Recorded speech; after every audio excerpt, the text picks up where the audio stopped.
Hey there gamers, this is V back with some more Gunship Battle crypto conflict.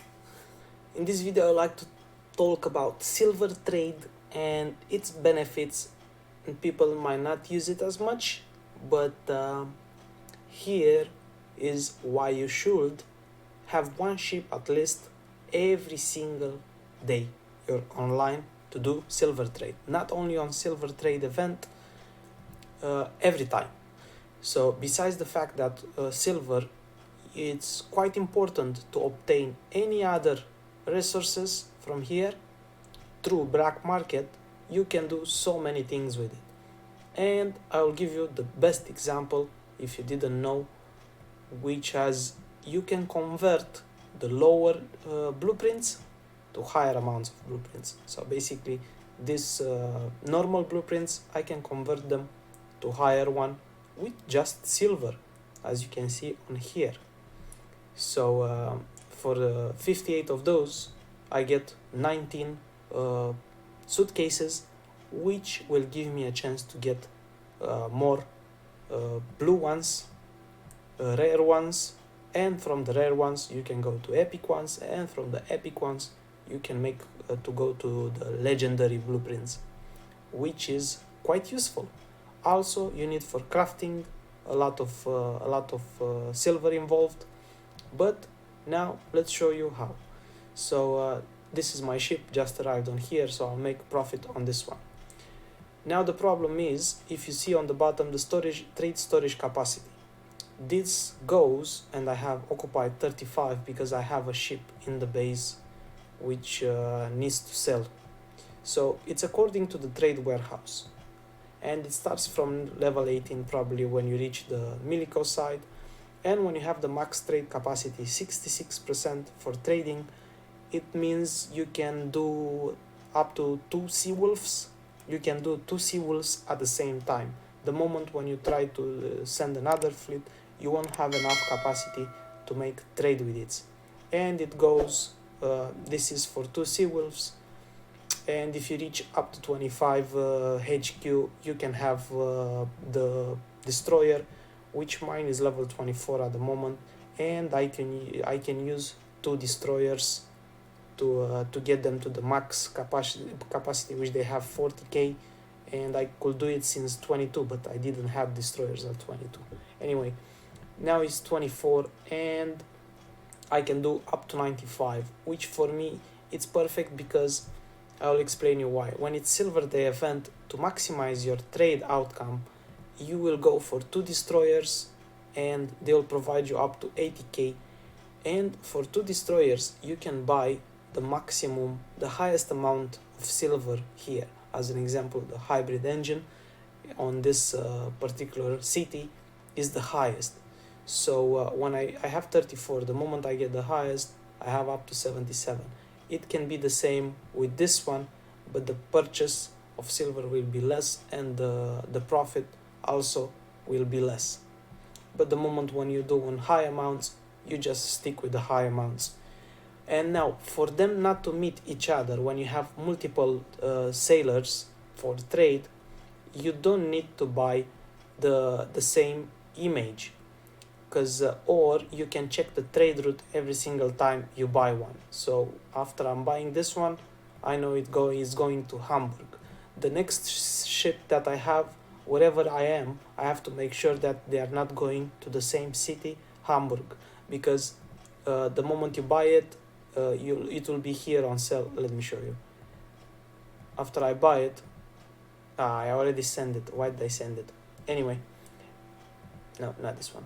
And now I cannot enter it inside, or I can if I send this one back. Okay, the moment you enter in any city, let's go stick with this one in 30 seconds. So the moment you go to any city, if you buy merchandise on both cities, which they have to visit each other, you will be stuck in the cities, so you have to put one ship to return back to base, so you will be able to move. Like you seen earlier, why I have the trade capacity up to 35 already is because that exactly happened. I forgot which one I bought, and I bought the same image, the same material twice, and they'll go threaded. They were going for each cities. So one was stuck in one city, which wanted to go in the other one, which was stuck in that city, and that one in this one, and so on. When that happens, one of them has to be sent home no matter what, because otherwise you're stuck with both of them. Now it doesn't show me all the anyway, this is our city anyway. So to be able to reach that capacity of trade warehouse, it shows all the trade routes and what you can make as well. Here it shows all the cities where they are going, and this is the merchandise that I already have on the ship. But what I was talking earlier about the max trade capacity implies, so at 24 like I am now, I can use 2 destroyers, which they are gonna go up to 80, and they are gonna buy the maximum storage capacity for the last item, which will be the most expensive one. And I can use another ship to send it for trail, which it will be a Sea Wolf, which is perfect, and buy just the second material, the less expensive material, the middle one, and it will be to max trade capacity, and that will maximize my points every time I sell that one. Also, you have a buff, it's on here, which is increased trade sailing speed by 10% when you activate it. Sometimes you get a bonus, but I think it's worth 100 gold to use it when that happens, and you'll have it for the full event for 24 hours. And that's during the event. When you're not on event, you just use one ship. If you don't have that many fleets open, just use at all times one ship, especially for silver trade, because you don't know where you might need it. Now I haven't returned this first ship to base. I think it has a week or more than a week.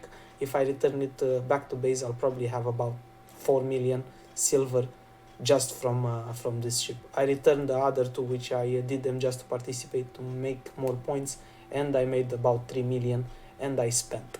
And now another benefit on it, it's when you go to the black market on here and trade.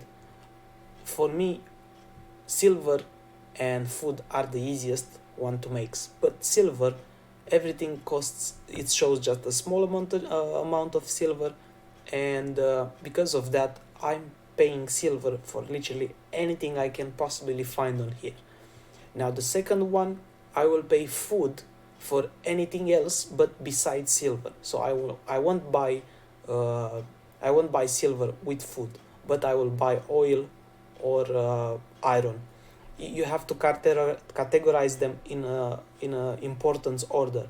For me, the most important one is iron. You'll probably notice by now the insane amount of iron requires, and how fast you're actually able to do it. So as you can see, I made 235 million food before I actually made even 170 million iron, which I find it the most hard one to get. And people adjusted some stuff, but they put it in the wrong side. They adjusted the titanium cost per shooting range, and if you can see here, there is 1 iron, 2 iron, 3 iron. They try to increase the amount of iron they provide for people, but they kind of put it in the wrong place. So nobody is gonna pay 3k anymore for this. It was 1k, and it was already too much to spend, and to actually spend 3 millions for a buff. The buff is decent, plus 45% for 7 days, which is limited, and 3 millions, that's a lot of titanium for this buff. Rich people are actually getting it, but not everyone else. So yeah, there is iron. So back to the black market, which like I said, I have a couple of free attempts, and I will never pay anything with iron. Actually, I will pay iron just for admiral experience. Silver, I will get anything with silver. On these two, that's about it on here. The next one, what does it get me? So silver, food, no, I will pay food for other stuff, but besides silver. So I have here food again, no. And again, silver, I don't even look what I'm getting. If it's silver, just buy it. So again, iron, no. Next one, free. Now there is the opportunity where I'm actually gonna use iron to get the admiral experience, which is important for the admiral abilities, which I'm gonna explain that one in another video as well.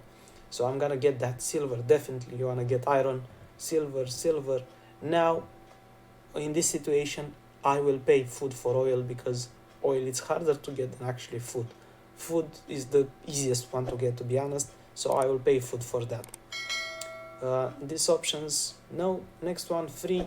Iron, 800, that's a decent amount. Food for iron, perfect. Oil for iron.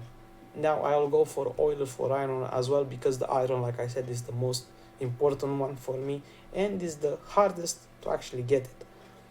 So just buy everything what you get with silver and food if you're able to.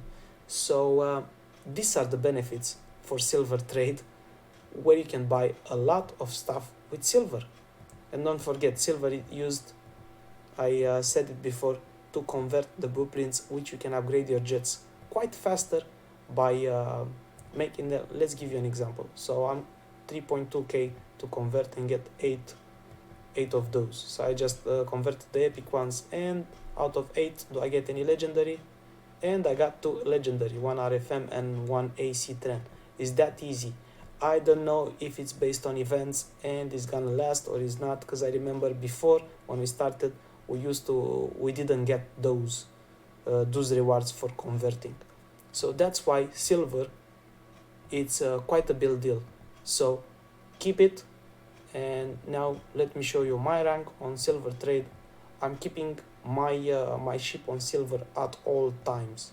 So I'm on number 3 and I'm moving up quite fast. So I'll reach this guy in 2 days maximum, and probably more than him. Anyway, so that was all, guys, about silver trade. Don't forget to send your ship, and also a benefit, if you want to focus on it and you have a design special ship for it. I don't have one specially for it. You could rename the ships individually. You could rename it like silver and do a certain trade, which is sailing speed to the max. Is gonna have 50% more speed, and also the storage capacity, which is gonna help you get more stuff. So these two, especially for silver trade, and do them as fast as possible. They can go from one city to another, and the moment you're online you can make a trade every 4 or 5 minutes. And that's it, guys. Thank you for watching. Don't forget to subscribe in case you didn't. If you know any other tips about the silver trade, drop your comments below, and I will catch you on the next video.